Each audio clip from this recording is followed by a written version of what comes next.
Ladies and gentlemen, welcome to the study of antiquity and the Middle Ages. As always, I'm your host, Nick Barksdale, and today I'm bringing you a very special episode by a phenomenal guest, and that is Dr. Andrew Latham. Today's episode is interesting, and it may move beyond the traditional outlooks and approaches to history. When we think of the factors that shape history as we know it, we often think of unforgiving and brutal battlefields, political assassinations, politics, and intrigue in imperial courts.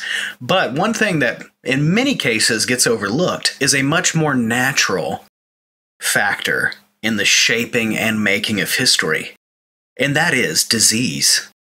Disease shaped the ancient world, the medieval world, and even created the foundations of our modern world today. And in this lecture, Dr. Andrew Latham is going to take us on a journey from plague in the ancient world to the great pestilence of the Black Death in the medieval world to COVID today. And we will leave off with some words of wisdom about the future and what it may hold, not only for us, but in future history books on this very subject. And so without further ado, Dr. Latham, thank you so much for coming on the show today. Well, thank you, Nick, for that very gracious introduction, and it's good to be back and to see you again. So, as you mentioned, today, my talk will be on plagues and pandemics and politics. And specifically, I'd like to entitle this, if I might be so presumptuous, as From Antiquity to Modernity in 3 Easy Plagues. And the upshot of my talk will be on the way in which diseases, epidemic, pandemics, plagues, pestilences have transformed Western civilization, beginning in late antiquity, but proceeding right through until the birth of the modern era. So covering 2 of your favorite periods, Nick. On the one hand, antiquity, on the other hand, the medieval. I think it's safe to say that before March of this year, few people gave much thought to disease as a significant driver of human history. Obviously, many people have been personally afflicted with one disease or another, and for them, disease looms large as a shaper of their personal lives. And some disease outbreaks have generated a certain kind of media hype, and they briefly burst into our collective consciousness, but then disappeared just as quickly. Think, for example, of mad cow disease. Who even remembers it? And of course, some diseases like polio loom large in the collective imaginations of people of a certain age. But few have treated disease in the way, say, Karl Marx thought of changes in the mode of production. That is, as the primary driver of historical change and the principal engine of world order transformation. This, I would suggest, is about to change. Given all the transformations wrought and about to be wrought by COVID, I think it's safe to say that we are going to be paying a lot more attention to the way in which disease shapes human history. In this spirit, let me propose the following thesis.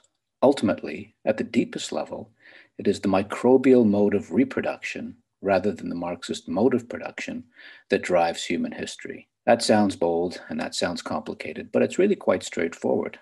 So let me illustrate this thesis with the following snapshots of 3 plagues that shaped the ancient world, shaped the medieval world, and in fact, gave birth to the modern world. And then, time permitting, I'll conclude with some thoughts on how the current pandemic shapes up against some of those historical pandemics. In other words, what lessons can we draw from our study of the ancient world and the medieval world through the lens of this microbial mode of reproduction? Let me begin with the Antonine Plague and the birth of the Christian West.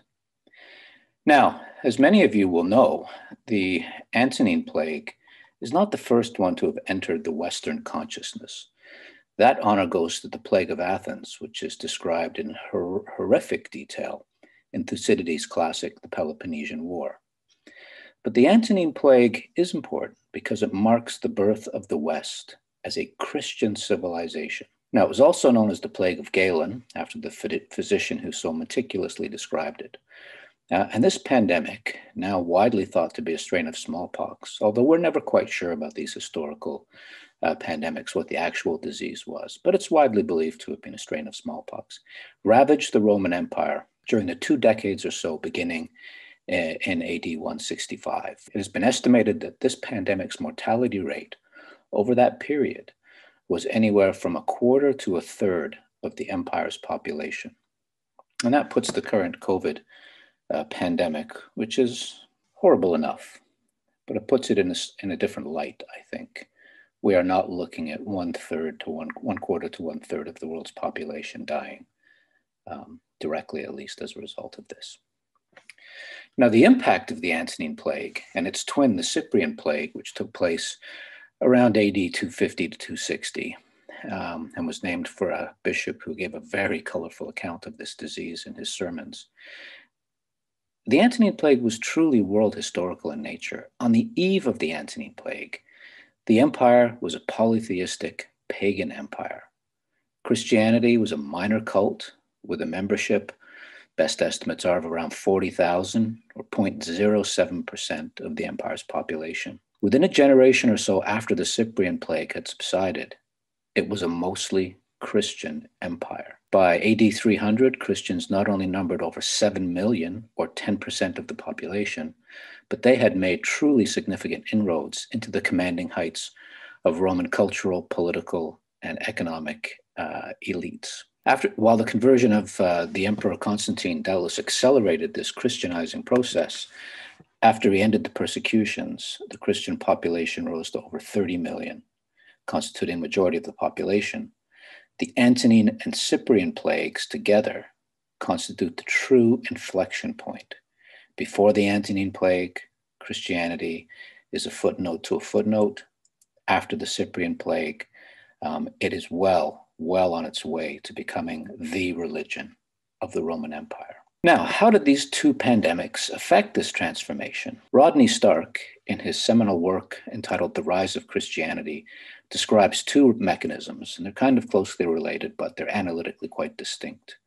First, he argues that these 2 pandemics dramatically accelerated what had been a gradual process of conversion to Christianity.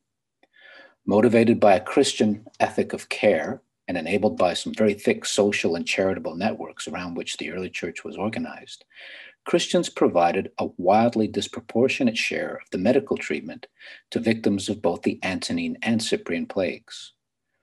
Although they did treat some pagans, most of this medical care was provided to fellow Christians.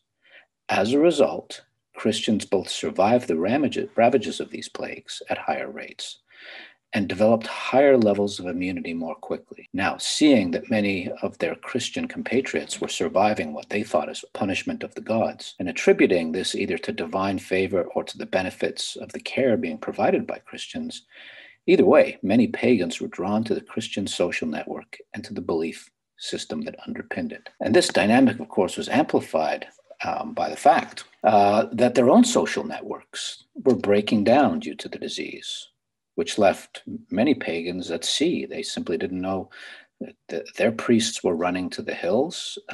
Nobody was looking after them in the way that the Christians were looking after their own.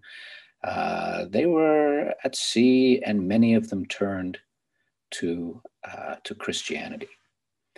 And if you add to this the fact that tending to sick pagans afforded Christians really unprecedented opportunities to evangelize, and it really should come as no surprise that the number of converts to Christianity soared during these pandemics. Secondly, there are more and more conversions as pagans look to what's going on in the Christian world and say, I want some of that action. That's way better than what my pagan priests and my pagan belief system are providing.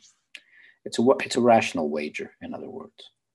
Secondly, though, Stark argues in his book that plagues had the effect of opening a substantial gap in the mortality and birth rates of Christians and pagans, which further increased over time the ratio of Christians to pagans.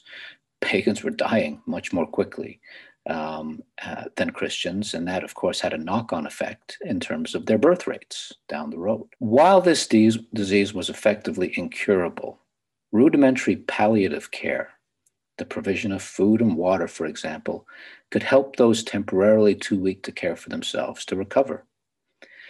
The empire's Christian communities provided this sort of palliative care. Pagan Romans, however, opted instead either to flee outbreaks of the plague or to self-isolate in the hope of being spared infection. Does that sound familiar? As a result, Christians had a much lower mortality rate than their pagan neighbors. Moreover, because these two plagues disproportionately affected young and pregnant women, this lower mortality rate translated into a much higher, or at least significantly higher, birth rate. Now, the net effect of these two pandemics then was to put an essentially pagan empire on track to become a majority Christian empire over the course of about a century. And that Christian empire morphed over time into the medieval West, and then into the early modern West, and finally into the West as it exists today. So that's the Antonine Plague and its twin, the Cyprian Plague. It gave us the Christian West. Next, I'd like to talk a little bit about Justinian's Plague. That plague, named after the Roman emperor who reigned from AD 527 to 565, arrived in Constantinople, then the capital of the Roman Empire. Some people refer to it as Byzantium, but the people who actually lived there still thought of it as Rome. In any case, it arrived in Constantinople about the year 542, almost a year after the disease made its first appearance in the empire's outer provinces. And it continued to wash over the Mediterranean world in waves for about another 225 years. Nobody knows why, nobody knows how, but it finally disappeared in about the year 755. Now, although revisionist accounts dispute almost every element of the settled account of the plague, the generally accepted view is that it was the bubonic plague. Yersinia pestis is the Latin title for it, even today. There's general agreement, too, that its distant origins probably lay in China, that its proximate point of origin was in the Nile, on the Nile River as it emptied into the Mediterranean, and that it spread quickly from Egypt along the trade routes and the military supply routes that crisscrossed the empire and connected it to the lands beyond. Ultimately, the plague, Justinian's plague, afflicted the entire Roman world, both the empire and, in various ways and to varying degrees, its immediate peripheries as well. There's also a general agreement that somewhere between 25 and 50% of the population of the empire died as a result of this pandemic. Again, I would draw your attention to the stark contrast between the fatality rates of COVID and the fatality rates of this outbreak of bubonic plague. 25 to 50% of the population of the Roman Empire at that point in its history totaled somewhere between 25 and 100 million people. Now, among the first order knock-on effects of this culling of the population, if I can refer to it that way, there were two that were particularly consequential. First, the loss of so many productive lives had a crippling impact on the economy, as we can well imagine today. Right? We have nowhere near those fatality rates, and yet the COVID has had a crippling impact on the economy. And second, this near collapse of the empire's economic base triggered a catastrophic financial crisis of the imperial state. If goods and services weren't being produced, there was nothing to tax. And nothing to tax meant that the imperial coffers emptied very quickly. And remind everybody that this is an era before it was easy for states to borrow trillions of dollars, as we do in this country today. Now, taken together, these two developments had the effect of fatally sapping the military strength of the empire. Lacking funds, the Romans were unable to recruit or retain troops. And lacking bodies, the Romans were simply unable to replace troops lost through combat or other forms of attrition, including the disease itself. And the convergence of these developments, coupled with a general plague-induced, I'm going to call it cultural enervation, I'll also call it eschatological resignation. They thought the world was coming to an end, and it really sapped their will in all sorts of ways. And this resulted in a diminished ability to fight the empire's enemies, or even to bribe the empire's enemies. And it was this fiscal military crisis that ultimately brought the era of Western antiquity to a decisive end. The ancient world, centered on Rome as a trans-Mediterranean world order, is about to end because of the plague. And here's how it happened. Before the outbreak of the pandemic, Emperor Justinian had been conducting a series of mostly successful military campaigns to reunify a Roman Empire that had been partly overrun by waves of militarized migration. These are the so-called barbarian invasions from beyond its borders. With its debilitating effects on Roman finances and military power, the plague brought all of that to an end, mainly because the black rat that carried the disease had not yet reached Northern Europe. The barbarians, the Germanic peoples who had overrun what is now Western Europe, simply proved less susceptible to the disease than the peoples of the East, and as such, and because of that, they retained their military potential, just as the empire was seeing its warfighting capacity severely diminished. And the results were predictable. The Goths in Italy and the Vandals at Carthage reversed Justinian's successes and irreversibly severed most of Western Christendom from the empire. Let me put it as bluntly as I can. Western Europe leaves the Roman Empire, and all that's left is a rump, a remnant, a rather large one, and still quite powerful. But the Roman Empire, as it had been, was no more. Something else entirely was going on the empire's eastern frontier, where the forces of the Sasanian Persian Empire proved every bit as susceptible to the plague of those of Rome.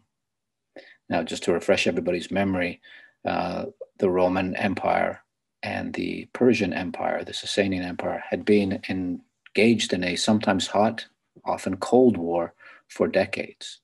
And they were exhausted, but they had fought each other to a stalemate.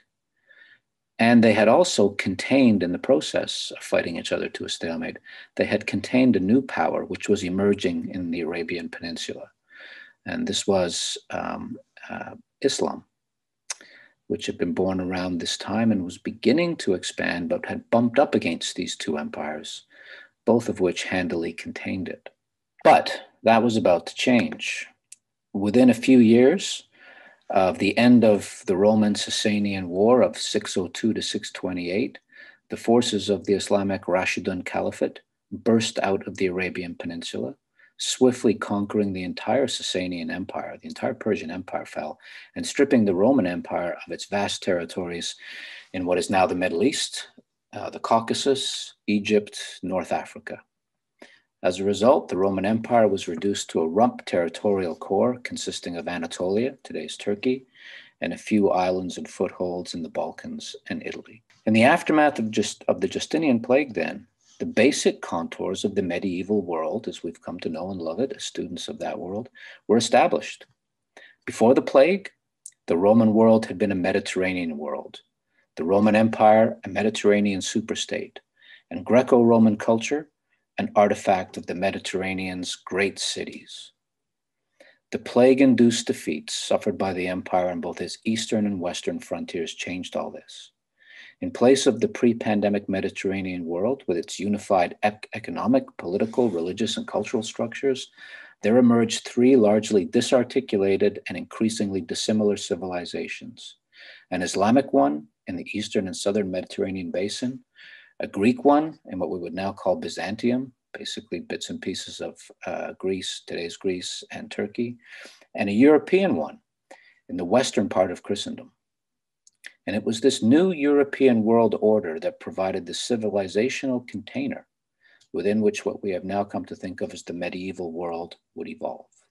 And what did this new European medieval order look like?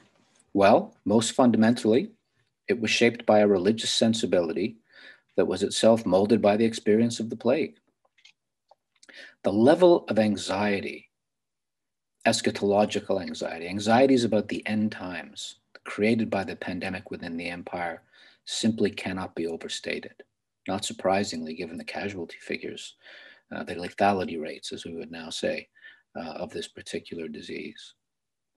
People were not only terrified by the unprecedented and apparently random lethality of the disease, they feared that it might actually portend the end of the world. In turn, this anxiety inclined people to turn to the established religion, which is now Christianity, which they hoped would both make meaningful the horrors of the plague and mitigate those horrors. At one level, this plague-induced religiosity gave rise to works of public piety as people tried to buy off God. So, for example, the emperor ordered the construction of the Hagia Sophia Cathedral in Constantinople, which was then subsequently turned into a mosque and then a museum and now is a mosque again. On another, it gave rise to new forms of popular piety. Catholic devotions to the Virgin Mary were born out of this plague. That hadn't been the case so much before, but it certainly became a defining characteristic of both Eastern Orthodox, Greek Orthodox, and Roman Catholic Christianity. And of course, it birthed the Christian monastic movement, which was itself a religiously inflected effort to find a way to escape the social and cultural devastation visited by the pandemic upon Christendom. Before the plague, of course, the Roman world had been Christian. That was established in that previous pandemic. But after the Justinian plague, it was Christian in a decidedly medieval way. Put slightly differently, the plague transformed Western Christianity, making it both distinctively European and peculiarly medieval. Moreover, and still in a religious register, the plague-induced fracturing of the Western Empire left the institutional church as the only translocal structure of government in the post-Roman West. In the aftermath of its fracturing, no single powerful secular government emerged to replace the structures of imperial rule. There was, however, a central ecclesiastical power that spanned the Latin Christian world, the Catholic Church. Filling the power vacuum created by the empire's disintegration, the church quickly rose to become the dominant power in medieval Europe. As temporal kingdoms eventually started to gain power, they naturally clashed, both on the battlefield of ideas and on the actual battlefield, with the church and with each other for supreme authority, both within and across medieval kingdoms. More than anything else, it was this political dynamic that defined the geopolitics of medieval Europe, the three-way clash between kingdoms, the empire, and the church. Within this emerging European regional order, the plague also laid the foundations for a new and distinctively medieval economic system, which we now call feudalism. It's a term which is in some disrepute, but is perfectly good shorthand. The Roman economy, of course, had been based on the institution of slavery. In such an economy, surplus is extracted directly from slaves who are owned by a lord and who work on his rural villa or manor.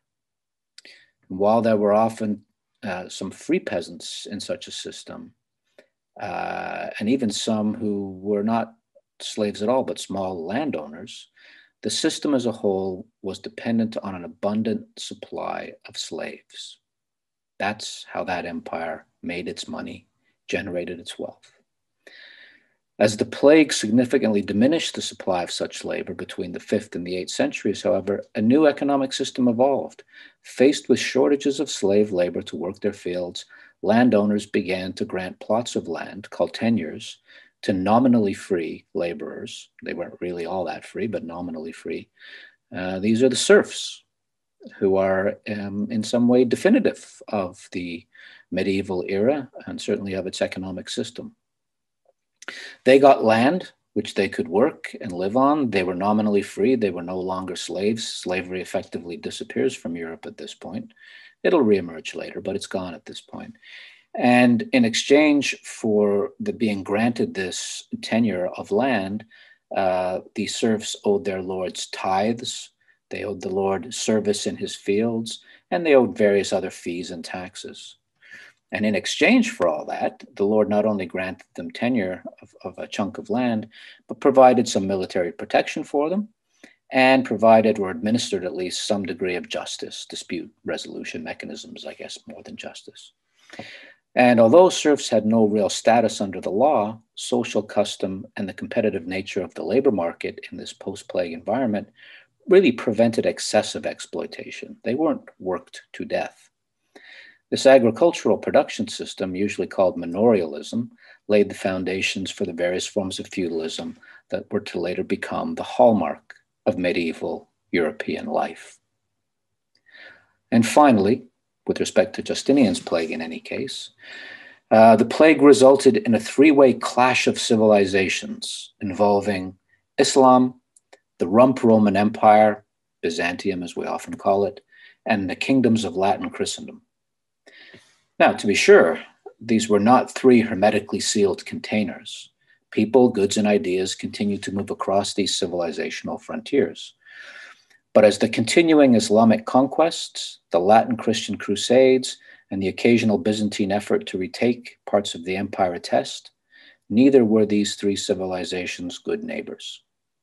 Fundamentally, they were geopolitical antagonists, and their geopolitical antagonisms really did, in large measure, define the medieval era.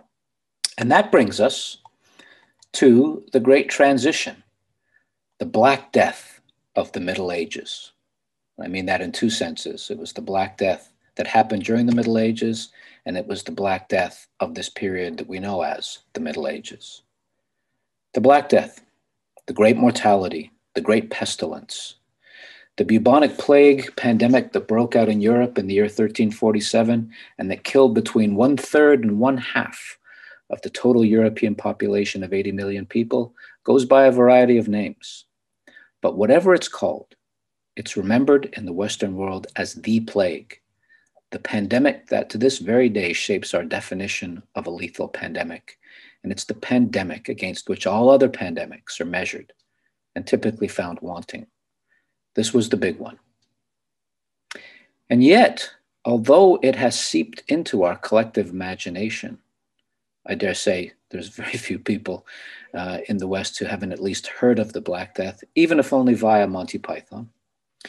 And despite all that, though, there is not a full appreciation of the way in which the Black Death profoundly shaped political, economic, and cultural structures in the West.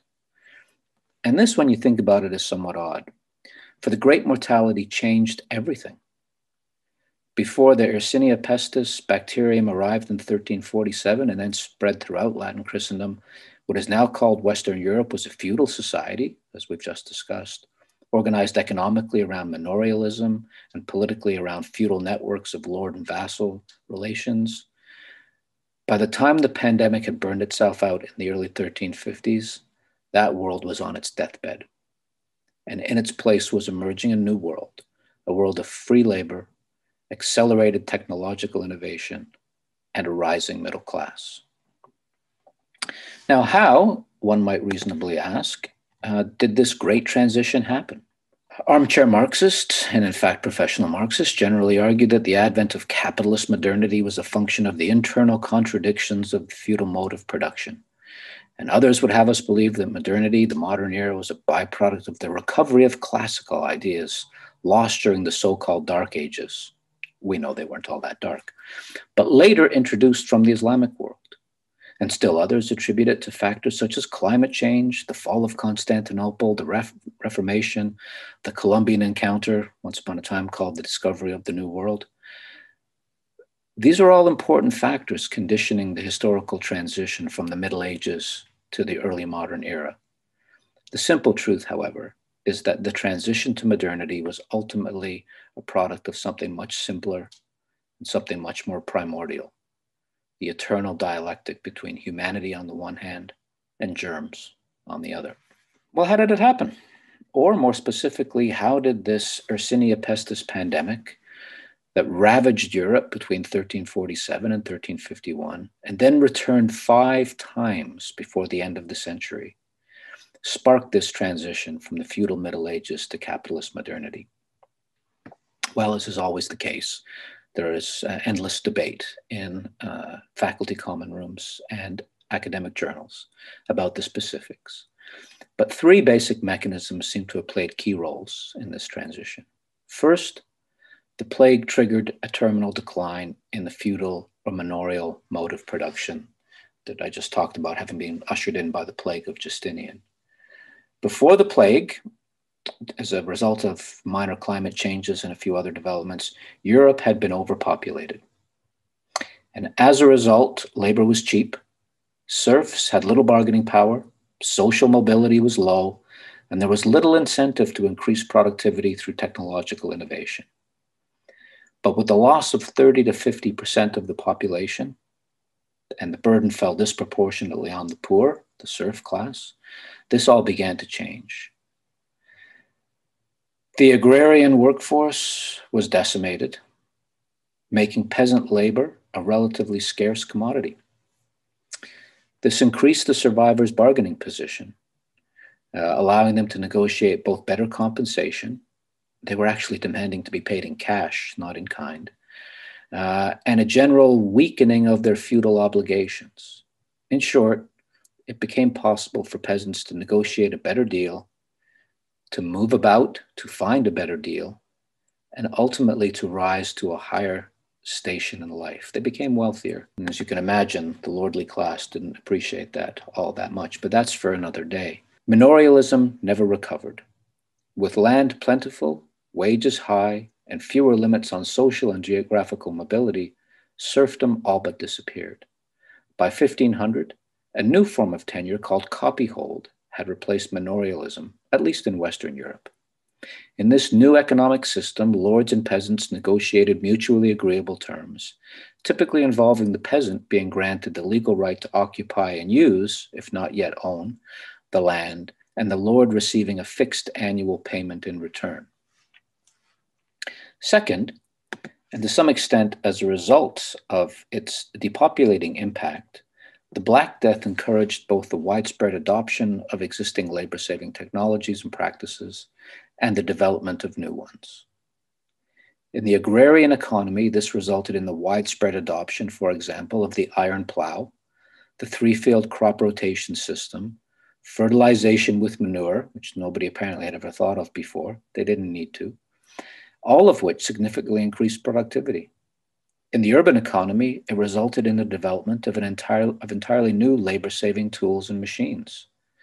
The need to conduct long-distance trade as efficiently as possible gave rise to efforts to produce bigger ships with smaller crews, because there were fewer people to man these vessels, leading to new shipbuilding technologies, including the three-masted sailing ship, and new business institutions such as maritime insurance. The need to enhance productivity also underpinned the development and widespread adoption of firearms, as soldiers with firearms could fight more efficiently than those without. The Black Death even spurred the search for cheaper ways of reproducing books, previously copied laboriously and expensively by hand in monasteries, a search that ultimately culminated in Johann Gutenberg's invention of the printing press in 1453, a truly momentous turning point in Western history. Finally, it was the Black Death, and not some internal contradictions of feudalism, that led to the emergence in Europe of a powerful bourgeois class, a middle class, and indeed laid the foundations for capitalism. Freedom from feudal obligations, greater wealth, and a desire to move up the social ladder inclined many peasants to leave the land altogether, move to towns, and engage in crafts and trades. The more successful ones became wealthy, some of them even rivaling the lordly class, and they came to constitute a new middle class located between the peasantry and the aristocracy. Over time, this new class became the central node in a cash economy that increasingly overshadowed the agrarian economy out of which it had emerged.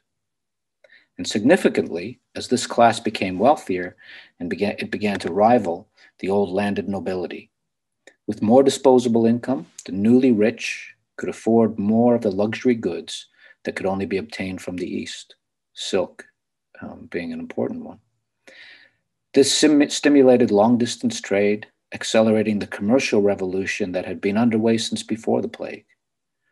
One result of this was that new ideas, or old ones that had been lost to Europe, flowed from the Islamic world into Europe, stimulating a rise in learning.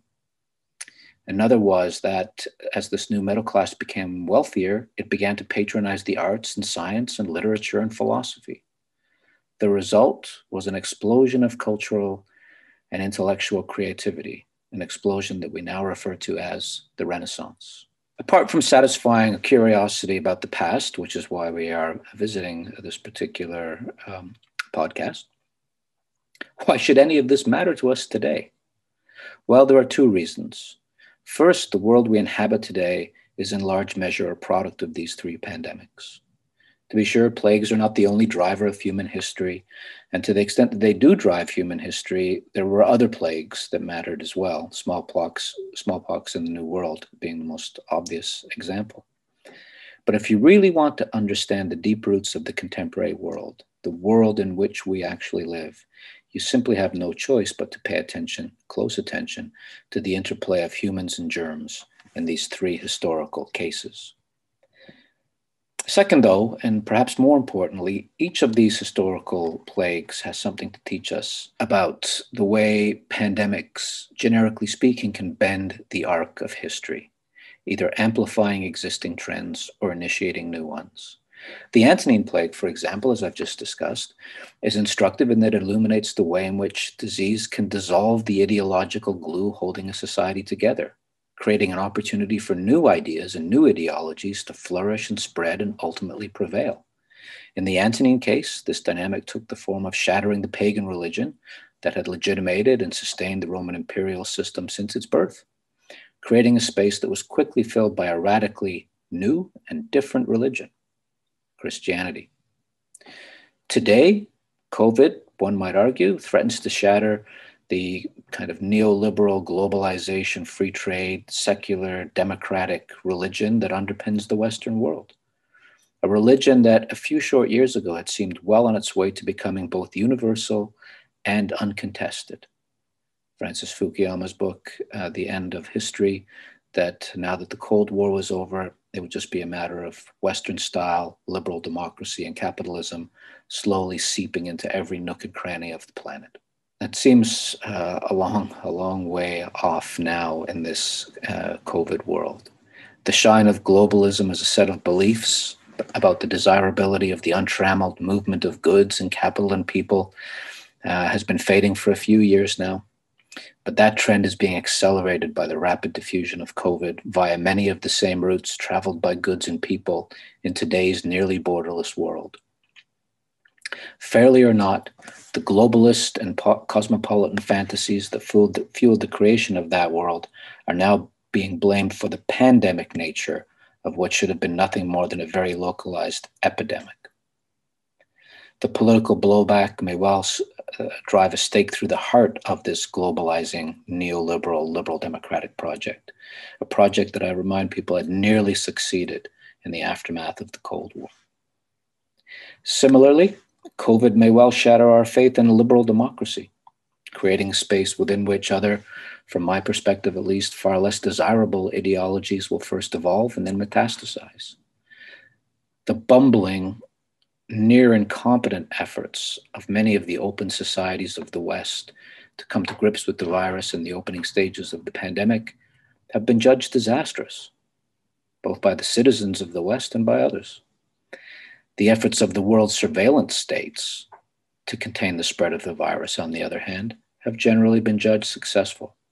And this is true whether the surveillance state in question is obviously autocratic, like the People's Republic of China, or nominally democratic, like South Korea. If health security proves to be more attractive to people than political liberty, and that does seem to be one of the lessons of history, then it seems reasonable that going forward, people will be attracted to the autocratic surveillance state model rather than the kind of democratic liberal model. The parallels between this and the choice of Christianity over paganism are perhaps obvious. Second, the Plague of Justinian teaches us that pandemics can induce or accelerate massive geopolitical or strategic shifts. In the case of Justinian's plague, the pandemic-induced enervation or weakening of Roman society, coupled with the accompanying economic downturn and fiscal military crisis, created the conditions of possibility for the Islamic outbreak from the Arabian Peninsula. this was a true historical turning point, one leading to the creation of a new civilization, initially encompassing all of what is now the Middle East, North Africa, Spain, and the lands of the defeated Persian Empire as far as the Caucasus. In a similar fashion, COVID may be accelerating an already ongoing shift in the balance of power between the US and China. Since the end of the Second World War, American global leadership has largely depended upon its preponderance in hard and soft power, on its enormous wealth and military might, on the one hand, and the legitimacy that flows from the United States' domestic system of governance, its provision of global public goods, the ability and willingness of it to lead in times of global crisis, those intangibles, on the other. Now, while the hard power implications of the COVID pandemic remain uncertain, the same cannot be said of the pandemic's effects on American soft power. Washington failed to lead a global response to the pandemic, largely as a result of both incompetence and a growing self-centeredness. Always having an eye for the main chance, Chinese leader Xi Jinping quickly moved to fill the resulting vacuum. And by March 2020, and ever since, Beijing has been vigorously promoting the Chinese approach to combating the virus, criticizing America's failure to deal with the virus or to lead the international response, and even shamelessly blaming the US for starting the pandemic. All the while providing material assistance, masks, respirators, ventilators, and medicine to other countries as part of its medical Silk Road initiative. While the jury is still out, some have likened Beijing's response to the early stages of the pandemic, for example, to the Soviet Union's response to Chernobyl, or even to Tiananmen in 1989. Despite those voices, there's maybe something of a consensus evolving that the combination of America's failure to lead and China's relative success at taking up the slack may well be accelerating China's rise to a position of global leadership. Again, the parallels, this time to the Plague of Justinian, are hard to miss. Finally, the case of the Black Death powerfully illuminates the way pandemics can amplify and accelerate already ongoing economic transformations. In the medieval era, the plague accelerated changes already underway in European society, changes that eventually culminated in the end of feudalism and the birth of capitalism. Today, the pandemic is once again fundamentally transforming the ways societies create and distribute wealth. Perhaps most tangibly, the plague is accelerating the unraveling of long-established patterns and practices of work that have been underway for a decade or so now, but are really taking off. Now that it is proven feasible, we're likely to see more office staff working from home, even after COVID is gone. And as artificial intelligence and robotization continue to evolve, this is likely to be true even of the most manual of manufacturing and craft industries. This could in turn lead to firms deciding to renounce the expense of leasing office and factory space entirely, instead allowing all employees to work remotely with perhaps just a few in-person meetings per year. As a result, workers no longer need to remain within commuting distance of the office or the factory or the warehouse, but could live in a more convenient, desirable, or inexpensive place. Managerial oversight, the whole reason we had factories in the first place, would be maintained through digital means rather than through direct in-person supervision. Should it continue, there's little to suggest that it won't. The potential knock-on effects of this transformation are obvious. Intensified atomization of the workforce, accelerating deunionization, greater managerial surveillance and control of labor, deurbanization and re-ruralization as work is outsourced to cheaper labor living in less expensive localities. Fewer businesses servicing the large concentrations of workers in massive office towers, a shift of workers from retail to warehousing and delivery, and reductions in mass transit as fewer workers living in the suburbs take buses and trains or cars to urban workplaces. In the aggregate, such changes would be as portentous as the shift from skilled manufacturing in the early 19th century to the so-called American system of semi-skilled machine manufacturing to the mass production techniques pioneered by Henry Ford in the early 20th. They would, in fact, constitute the final end of industrial revolution era working class that class in which Marx and subsequent generations of Marxists invested so many revolutionary hopes, that class would be gone. Now, none of this is to argue that the still ongoing pandemic will have precisely these outcomes. My crystal ball is no better than anybody else's. And indeed, the longer-term consequences of this pandemic, like all previous pandemics, are simply unknowable to those who must endure them. A person considering the consequences of the Antonine Plague in, say, 270 AD could not have reliably predicted that a pagan empire would within a few generations become a Christian one. Nor could anyone have forecast in 1370 that many peasants would soon become wealthy and free, the core of a new middle class that would anchor a radically new capitalist economy. They just didn't have the perspective. Rather, the point I'm making in these closing comments is this, that just as past plagues made the world we currently inhabit, so too this plague will make the world that our grandchildren and great-grandchildren will inhabit. Such, I would argue, is the irresistible logic of the true historical dialectic, the always unfolding conflict between germs and humans. And with that, I will close. I will thank all of you for listening to what has been a fairly lengthy peroration. I'll thank Nick for hosting me, and I hope I will be back in the not too distant future. Stay well.